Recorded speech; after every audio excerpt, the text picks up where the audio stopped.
What's up? Welcome back. I'm John Stark, MacTheMovieGuy.com, your favorite blind film critic, and today we're going to talk about Winnie the Pooh, Blood and Honey 2, because it's on Peacock, doesn't have audio description, I didn't have to spend any money on it, and I did review the first one, but the first one had audio description. It was text-to-speech, so it wasn't great, but it did have audio description. They've completely abandoned even the concept of putting text-to-speech audio description on this, which is weird, because supposedly this is the better film. I can't pick up on any of that. Like, this film was weird and unwatchable, and but not for the reasons that I would have said the first one was. The first one was just sort of like really aggressively gory and just had like representation of Pooh and Piglet, and just at the same time, it's funny because I watched this on a lark too, because I watched The Mousetrap. I saw that was suggested for me just randomly.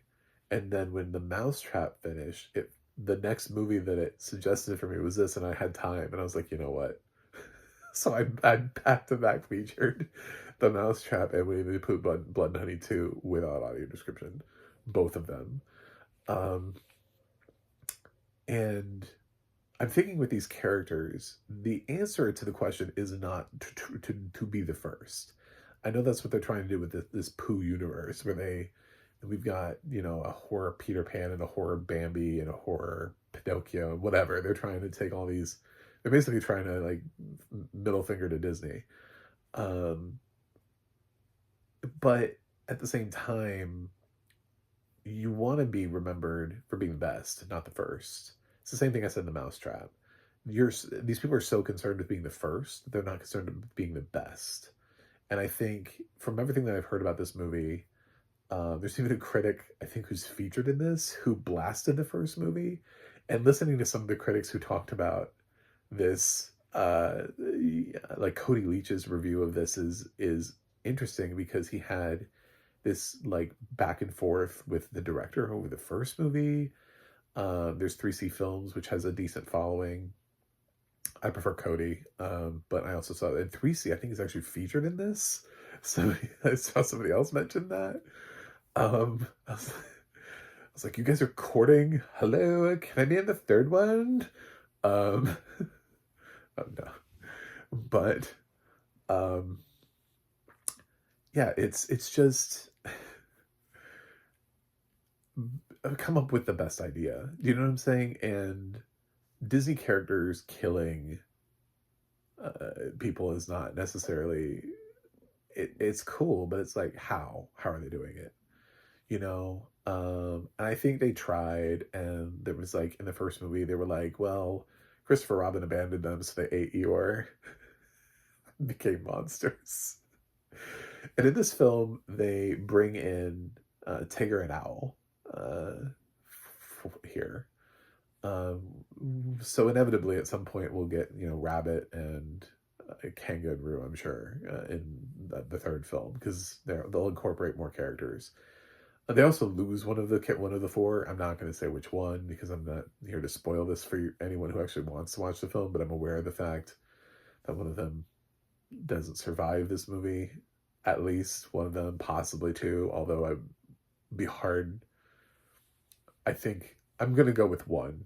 I'm going to go with one and say the other thing is sort of like a Michael Myers thing, where it's like, you thought you got him, but you were wrong.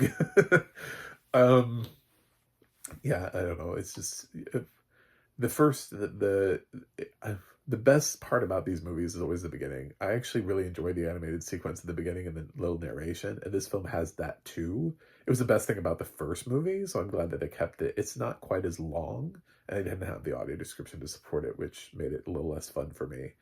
And then we get into this like killing spree. Some girls are in the 100-acre woods. There's some semblance of plot where it turns out, because I found out after I reviewed the film that what the costumes looked like, and that they look like people. They're not in like these giant like Winnie the Pooh and Piglet costumes, which would be way funnier. But that they're kind of like, they look like dudes who are like sort of like resembling Pooh and Piglet, Well, I guess that's because there's some weird plot here where Christopher Robin and this Pooh is actually like was a human boy and like was transformed into Pooh by Christopher Robin. I don't. There's no audio description, so it's very. I got a little bit from some of the other reviewers, but I didn't watch spoiler reviews, so there was just like a little bit that picked up on things as the film goes, and that seems to be a huge point of contention. I heard they recast Christopher Robin. He wasn't a huge problem for me in the first film. I mean, I don't think I didn't watch the first film going, Jesus, this film would be great if they just had a different Christopher Robin here. I was kind of like, I'm not really sure anything here works. I thought the writing was really bad. Like, I remember the scene. I still remember the scene. The fact that I remember anything from the first movie is amazing, but I still remember the scene where, like, that girl runs and hides, and then she runs and hides by a wood chipper, and you're just like, come on now.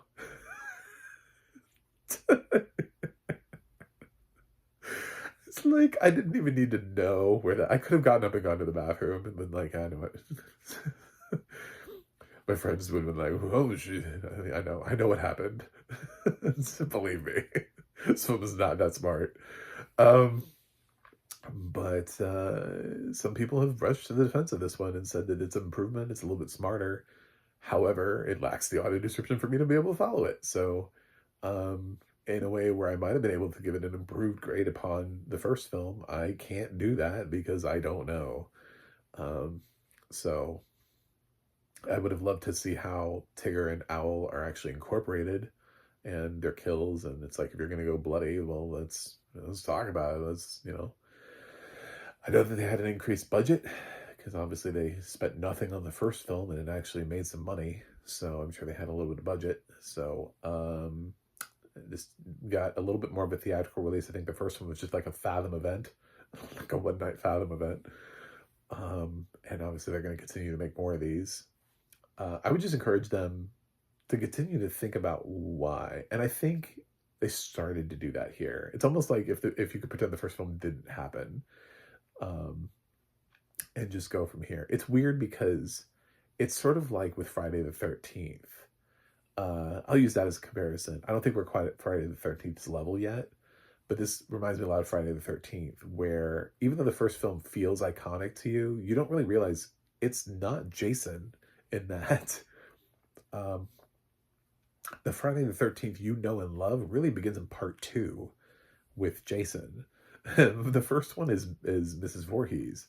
So it's almost like fans of the Friday the 13th movie really love from part 2 on. They think they love the whole thing, but they don't really love the whole thing. They just remember, they're like, oh, the first one, it had Kevin Bacon and blah, blah, blah. And it's like, it was kind of like a very different movie. And then somebody came in for Friday the 13th part 2 and really just took it in a new direction. And that was the new direction that really made the film successful and made it into a franchise, was when it was Jason. And the iconic,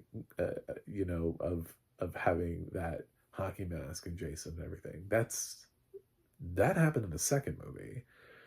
So the fact that there's actually like a semblance of plot here, and this battle between Christopher Robin and I forget what Pooh's name is. It's like Chris. No, it's not Chris because his name is Chris. What the fuck is his name? He has a name, Paul or something. I don't know. The fact that there is that connection. By the way, I think it would have been really funny if they had, instead of chosen like just a name, which is what it feels like, it's like Bob or something like that. It's really just like in no relation.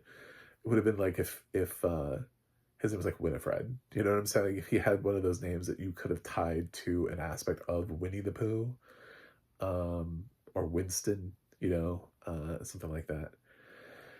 So that way, almost like Winnie was this name that he was teased into or whatever, instead of like people called him, like his name was something else, but people just kept calling him Winnie because he something. You could keep going. I've heard that they got a different writer for this, somebody who had actually written a decent horror movie before, a movie I hadn't seen. Great. but continue to push yourselves and ask yourselves a question. Instead of being the first to do it, be the best. Set the ground so that nobody else feels like they have to do one after you. Set the ground so that nobody's like, I can do that better. And then you'll be fine. But if you're going to continue to push yourself into these boundaries of Bambi, Pinocchio, and stuff like that, and continue to make them, I don't know that I don't quite trust everybody here. But that'd be the best advice that I could give people is instead of trying to be the first, try to be the best, because it's the best that gets remembered. It's the one that actually has the cool hook, the idea, the wicked, so to speak, that ends up getting remembered at the end of the day. So my grade for Winnie the Pooh Blood and Honey 2 is unwatchable due to lack of audio description. Anyway, thanks for watching, thanks for subscribing, and I will see you guys on the other side.